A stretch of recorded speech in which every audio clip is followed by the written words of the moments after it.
अब ये जीवन मनुष्य का रहे, ऐसी मनुष्य कल्पना कर सकता है क्या? जैसे तैसे जीना है तब ठीक है, जैसे तैसे जीना है तब आदमी जी लेता है। अब मैं डायबिटीज वाला आदमी हूं, मुझे मीठा खाना मना है, तो मैं बिना मीठा खाए रह लेता हूं। कभी कभी भोज में बाकी लोग मीठा खा रहे हैं, उनके सामने बैठकर मैं बिना मीठे के सब खा रहा हूं। लेकिन वो मन को क्या लगता है, देखता हूं लगता नहीं कुछ नहीं चाहिए मीठा।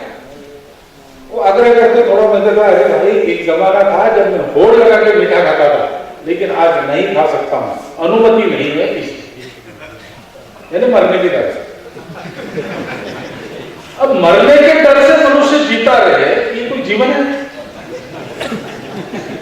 मनुष्य के सारे उद्यम का सार यह है कि बिना किसी भय के सुखपूर्वक मनुष्य जी सके। मनुष्य अकेला से जी नहीं सकता, मनुष्य को सारे विश्व के साथ जीना है। साथ जीना है तो फिर झगड़ा नहीं चलेगा, और झगड़ा नहीं करना है तो कुछ अपनी बातें कुछ उनकी बातें रोकनी पड़ेगी। जिनके साथ रहना है उनके साथ अंग्रेजी में कहते हैं एडजस्ट होना पड़ेगा। चलो भाई, मुझे इतनी जगह घेर कर मैं हमेशा बैठता हूं, लेकिन मैं थोड़ा संकुचित हो जाता हूं, तुम्हारे लिए जगह कर देता हूं, तुम भी बैठो, तो सबके लिए जगह हो। बंगाली में एक कहावत है, यदि हॉय सुजन तितुल पाता है नौजन, यानी अगर अच्छे लोग हैं तो इमली के पत्ते पर भी 9 जन बैठते हैं। कैसे बैठते होंगे पता नहीं, लेकिन इमली के पत्ते पर 9 जनों को बिठाना है तो यदि क्या है, यदि हॉय सुजन, अगर अच्छे लोग हैं तो ये अच्छाई किस बात को माना गया है, सबके साथ जीना है, सबके साथ बैठना है, सबके साथ होना है। हम अपना कुछ नहीं छोड़ेंगे, बाकी सब लोग अपना छोड़ेंगे, ऐसा नहीं होता है, क्योंकि सबकी अपनी अपनी सत्ता है। एक व्यक्ति की भी सत्ता है, व्यक्ति की भी रुचि अरुचि है, व्यक्ति की एक अस्तित्व है, उसकी अपनी सत्ता है, उसमें इतनी क्षमता भी दी है प्रकृति ने कि वो अपनी रुचि अरुचि के अनुरूप अपना परिवेश बना लेता है, ये उसकी शक्ति है। उस सत्ता पर आक्रमण होता है तो वो प्रतिकार करता है, फिर संघर्ष होता है। लेकिन उस एक मनुष्य को यह समझना चाहिए कि जैसा मैं एक मनुष्य हूं, वैसा सारी दुनिया में रहने वाला हमारा एक मानव समूह है, उसकी भी अपनी एक शक्ति है, उसकी भी अपनी एक सत्ता है। सबको साथ जीना है तो एक ही जगह में सबको जीना है, तो मेरा केवल चले सबका न चले, ऐसा नहीं चलेगा। उस समूह को समझना पड़ता है कि भाई ठीक है, हमारा सबका मिलकर चलना चाहिए, लेकिन इसका भी चलना चाहिए। व्यक्ति समूह को दबाकर नहीं चल सकता, समूह व्यक्ति को दबाकर नहीं चलता। दबाकर, झगड़ाकर, संघर्ष कर कुछ नहीं हो सकता। मिलजुल कर चलने की बातें दोनों को सोचनी पड़ेगी, तब सब ठीक चलता है। बिना किसी भय के, बिना किसी अतृप्ति के सुखपूर्वक सब लोग जी सकते हैं। इसलिए अंग्रेजी में कहावत है कि limit of my freedom, limit of the freedom of my hand is up to the cheek of the other individual. मेरे हाथ को पूरा हो, मेरा हाथ मैं कैसे भी घुमाऊं, हाँ ये है तुम तो सामर्थ्य, लेकिन जहां दूसरे का गाल बीच में आता है ना, वहां उस सामर्थ्य की मर्यादा है, स्वातंत्र की मर्यादा है।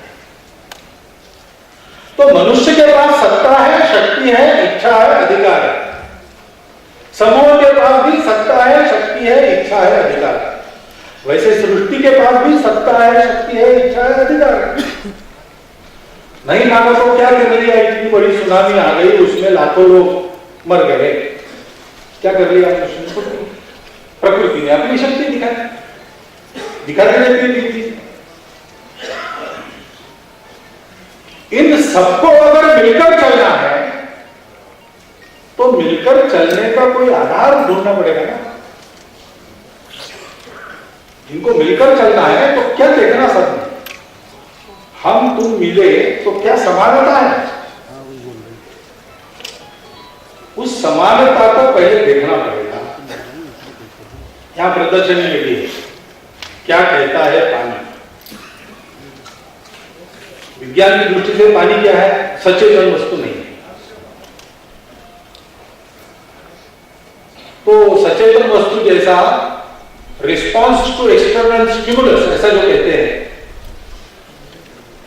बाहरी जो बातें आती है उनको प्रतिसाद देना, ये जीवंत वस्तु का गुणधर्म है।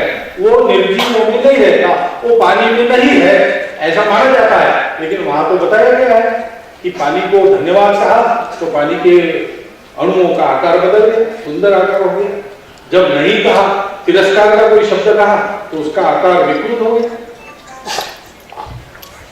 हमारी जो सौंदर्य दृष्टि है, 1/1/16 इस प्रमाण में जो जो बात है वो हमको सुंदर दिखती है, ऐसे विज्ञान ही कहता है।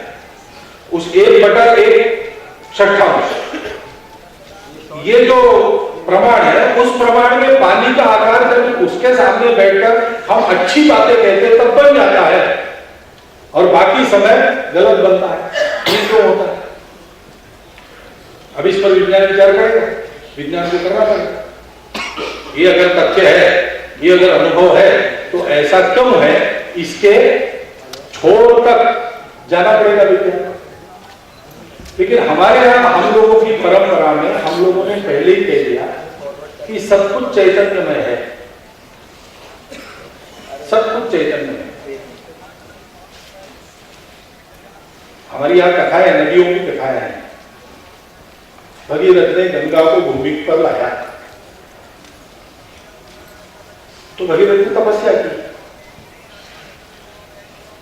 गंगा नदी देखेंगे तो ऐसे ही है, तोतक है, पानी का प्रवाह है बीच में, कहीं बड़ा है, कहीं छोटा है, कहीं शुद्ध है, कहीं निर्मल नहीं है, प्रदूषित है। आज की स्थिति तो ऐसी है। हरिद्वार तक पानी का संकट वहां उत्पन्न हो गया इस शुद्ध जल गंगा। तो ऐसी स्थिति है, लेकिन दिखता तो यही है। लेकिन हमारे कथाओं में कैसा बताते हैं उसको, एक महिला गंगा के रूप में स्थापित, उसकी तपस्या, मूर्तियां बनाते हैं। नर्मदा मैया की मूर्ति है, उसका एक वाहन है, कहीं मकर है, कहीं कुछ है, हाथ में कलश है, वो सस्य श्यामल बनाने के लिए भूमि को सस्य प्रदान कर रही है, उसके हाथ में मंगल कलश है। ये सारी मूर्तियां बनती है। क्यों बनती है?